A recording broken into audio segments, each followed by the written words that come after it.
اعوذ باللہ من الشیطان الرجیم بسم اللہ الرحمن الرحیم وَإِذِ اسْتَسْقَىٰ اور جب پانی مانگا موسیٰ علیہ السلام نے لِقَوْمِهِ اپنی قوم کے لیے فَقُلْنَا اضْرِبْ پس کہا ہم نے کہ مارو بِعَصَاكَ الْحَجَرَ اپنا عصا پتھر پر فَانْفَجَرَتْ پس پھوٹ پڑے من حسنتا عشرتا اس سے 12 عیناً چشمے قد علما تحقیق جان لیا کل اناس ہر ایک گروہ نے مشربہم اپنا چشمہ اپنی پانی پینے کی جگہ کلو کھاؤ وشربو اور پیو من رزق اللہ اللہ کی رزق سے ولا تعصوا اور مت پھرو تم فی الارض زمین میں مفسدین فساد کرتے ہوئے وَإِذْ قُلْتُمْ اور جب کہا تم نے یا موسیٰ اے موسیٰ علیہ السلام لن نصبر ہرگز نہیں ہم صبر کریں گے علی طعام واحد ایک ہی کھانے پر فادعو پس دعا کیجئے لنا ہمارے لیے ربک اپنے رب سے یخرج لنا نکالے ہمارے لیے مما اس چیز سے تنبت الارض جو اگاتی ہے زمین من بقلہا اس کے ساگ سے وکسائہا اور اس کی ککڑی سے وفومہا اور اس کے گیوں وعدسہا اور اس کے دانے وبصلہا اور اس کا پیاز قال فرمایا اتستبدلون الذی کیا تم تبدیل کرنا چاہتے ہو یا کیا تم طلب کرتے ہو اس چیز کی ہوا ادنا جو کم تر ہے بالذی اس چیز کے بدلے ہوا خیر جو بہتر ہے اہبتو اترو یا داخل ہو جاؤ مصرن شہر میں فإن لکم پس بے شک تمہارے لیے ما سألتم جو تم نے سوال کیا ہے وضربت اور ڈالی گئی علیہم الذلۃ ان کے اوپر ذلت والمسکنۃ اور مسکینی وباءوا اور وہ لوٹے بغضب غصے کے ساتھ من اللہ کی طرف سے ذالک یہ اس لیے بأنہم بے شک وہ لوگ کانو تھے یکفرون انکار کرتے تھے بآیات اللہ تعالیٰ کی آیتوں کا وَيَقْتُلُونَ النَّبِيِّينَ اور قتل کرتے تھے نبیوں کو بغیر الحق کے بغیر حق کے ذالک یہ بات بما عصوا اس لیے کہ انہوں نے نافرمانی کی وکانو اور تھے وہ یعتدون حد سے بڑھ جانے والے زیادتی کرنے والے وَإِذِ اسْتَسْقَىٰ مُوسَىٰ لِقَوْمِهِ فَقُلْنَا اضْرِب بِّعَصَاكَ الْحَجَرَ اور جب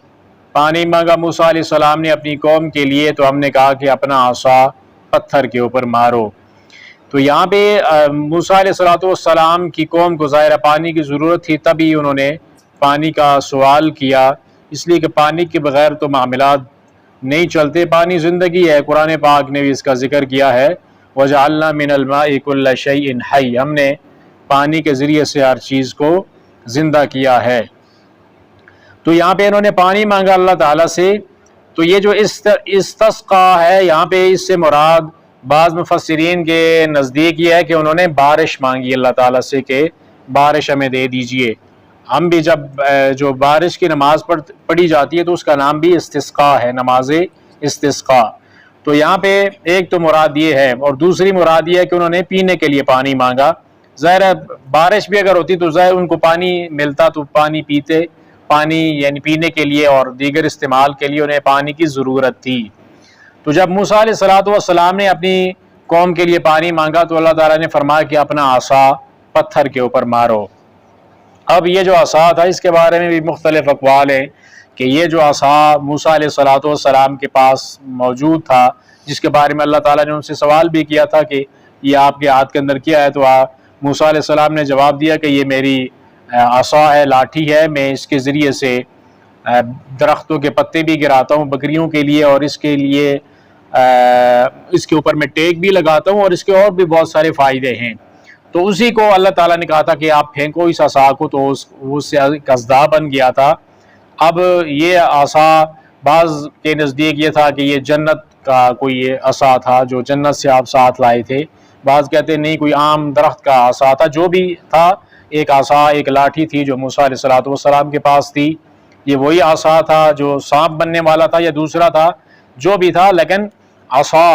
موسیٰ علیہ السلام کے پاس موجود تھا۔ تو آپ نے پتھر کے اوپر مارا تو فانفجرت من حسنہا عشرۃ عینہ، تو اس پتھر کے اندر سے 12 چشمے نکلے۔ اب عصا کا پتھر کے اوپر مارنا اور پتھر کے اندر سے 12 چشمے نکلنا، یہ بھی سپر نیچرل ایونٹ ہے۔ نیچرلی ایسا نہیں ہوتا، نیچرلی ایسے معاملات چٹانوں کے ساتھ پیش آتے بھی ہیں۔ تو یہاں پہ اللہ رب العالمین نے موسیٰ علیہ السلام کو یہ کہا کہ آپ اپنا عصا پتھر کے اوپر ماریے، حالانکہ رب العالمین خود پانی دے سکتے تھے، ویسے زمین کے اندر سے چشمہ نکل سکتا تھا یا آسمان سے بارش کے ذریعے سے پانی آ سکتا تھا، لیکن موسیٰ علیہ السلام کو عصا مروا کے پتھر کے اندر سے پانی نکلوانے کے اندر حکمت یہ تھی کہ اگر بالفرض بادلوں کی صورت میں پانی آ جاتا تو یہ بنی اسرائیلی تھے، بڑی حجتیں کرنے والے، وہ اس کو ایک معجزہ نہیں مانتے، وہ کہتے کہ بادلوں سے پانی برسنا کون سا مشکل ہے، یہ تو پہلے بھی ایسا ہوتا رہا ہے، نیچرلی ایسا ہی ہوتا ہے، قدرت کا نظام ایسا ہے کہ بارش سے پانی برستا ہے۔ اس لیے بارش کے ذریعے سے پانی نہیں برسایا گیا، بلکہ پتھر کو پھاڑ کر اس کے اندر سے چشمے نکالے گئے، اور ان چشموں کے اندر سے ان کو الگ الگ ایک چشمہ دے دیا گیا، جو ان کے گروہ تھے، 12 قبیلے تھے ان کے لیے الگ الگ ایک ایک چشمہ ان کو دے دیا گیا کہ آپ نے اس چشمے کے اندر سے پانی پینا ہے۔ تو پتھر کے اندر سے یہ چشمہ نکلے۔ اب ہمارے پیارے نبی کریم صلی اللہ علیہ وسلم کو اس سے بھی بڑا معجزہ ملا ہے، وہ اس سے بھی بڑا سپر نیچرل ایونٹ ہے۔ وہ کیا ہے کہ آپ کی انگلیوں کے اندر سے پانی کے چشمے نکلے تھے۔ جب صحابہ اکرام کو پانی کی ضرورت آئی تو آپ علیہ السلام نے ایک برتن کے اندر یوں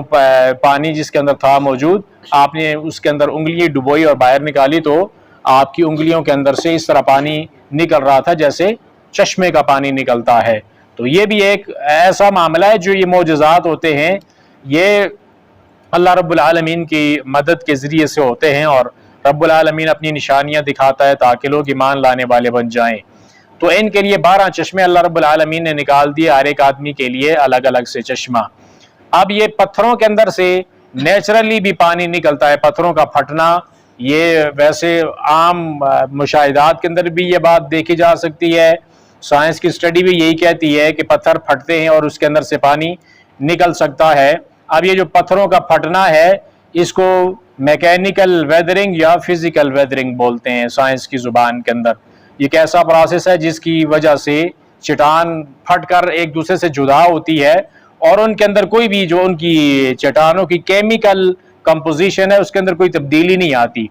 تو یہ بہت سارے معاملات کے ساتھ اس کا یہ چٹانوں کا پھٹنا ہو سکتا ہے، پانی کے ذریعے سے بھی پھٹتی ہیں اور برف جمنے کی صورت کے اندر بھی پھٹتی ہیں، اور درختوں کی جڑوں کے اگنے کی وجہ سے بھی یہ چٹانیں پھٹتی ہیں۔ تو یہ قدرتی طور پر بھی ایسا ہوتا ہے۔ تو یہاں پہ جو ان کو دکھایا جا رہا ہے یہ ایک ایسا معاملہ تھا، ایک معجزہ تھا جو اللہ رب العالمین کی طرف سے موسیٰ علیہ السلام کے ہاتھ کے ذریعے سے ان کو اللہ تعالیٰ نے دکھایا تھا۔ تو ہر ایک قبیلے کے لیے الگ الگ چشمہ تھا، تو ان کو کہا گیا کلوا واشربوا من رزق اللہ، کھاؤ اور پیو اللہ تعالیٰ کے رزق میں سے۔ اب یہاں پہ تو بارش کی بات ہو رہی ہے، کھائیں گے کیا؟ جو یہاں پہ تو کھانے کی کوئی چیز ذکر نہیں ہوئی، کھانے کی چیز سے پہلے ذکر ہوئی ہے، جو من اور سلوہ ہے وہ پہلے سے ان کے پاس موجود تھا،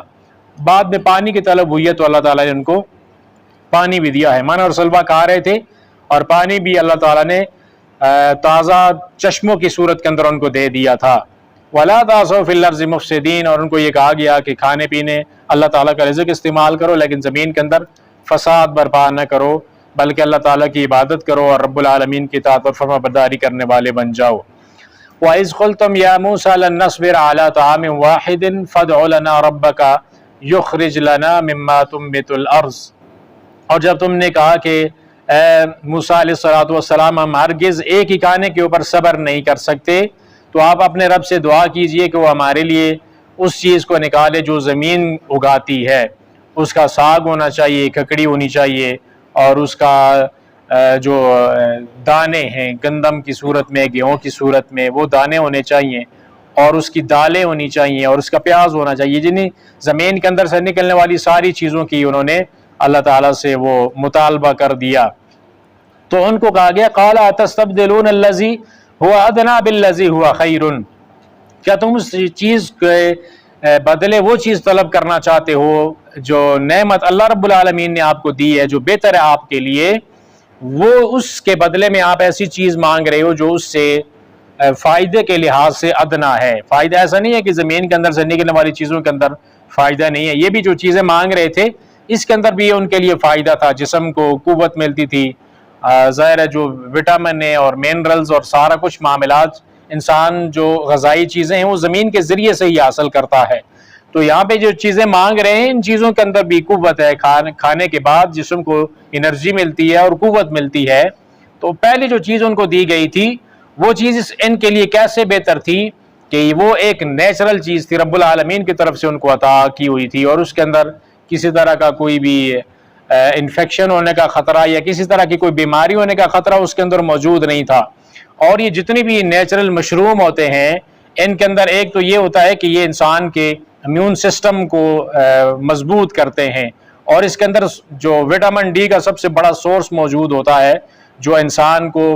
قوت دیتا ہے اور بہت سارے معاملات کے اندر ہڈیوں کو مضبوط کرنے کے لیے بڑا ضروری ہوتا ہے۔ اور اس کے اندر یہ جتنے بھی مشروم ہوتے ہیں یہ کینسر کا رسک ختم کرتے ہیں، یعنی ایسی موذی بیماریاں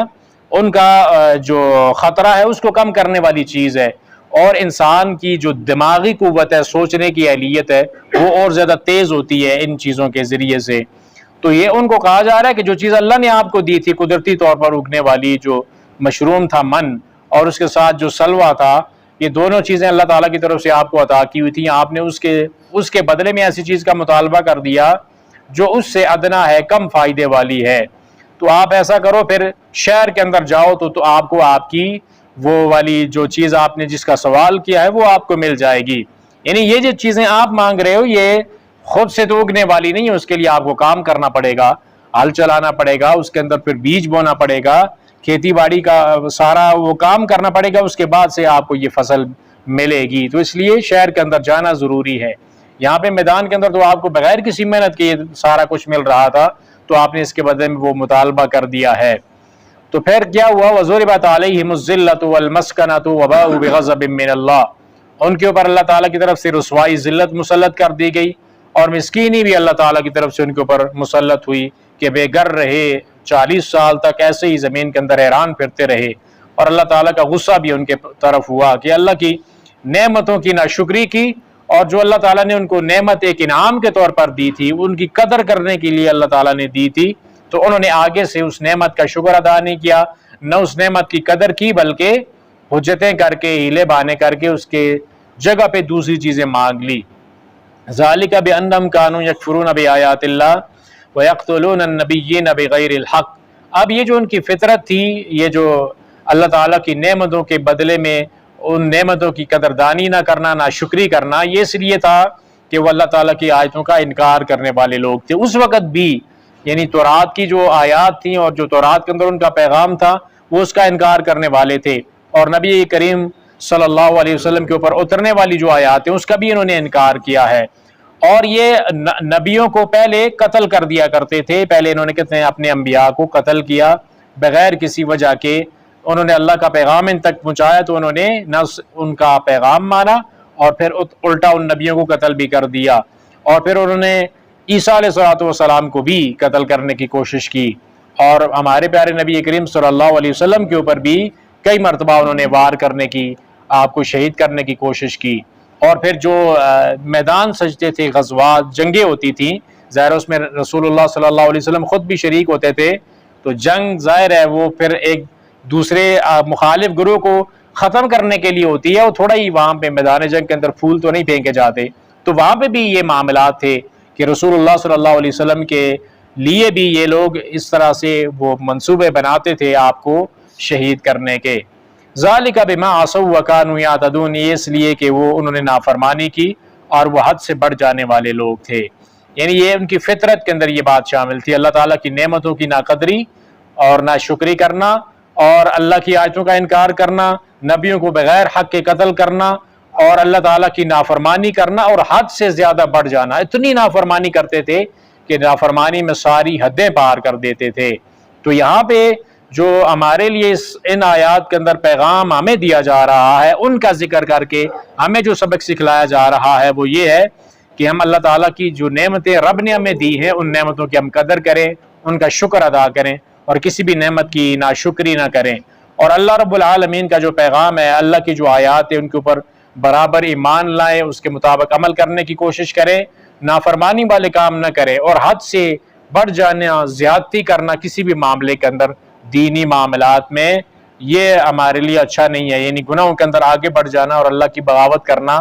یہ کسی بھی طرح سے ہمارے لیے اچھا نہیں ہے، بلکہ ہمیں اللہ تعالیٰ کی اطاعت اور فرما برداری کے اندر اپنا وقت گزارنا چاہیے۔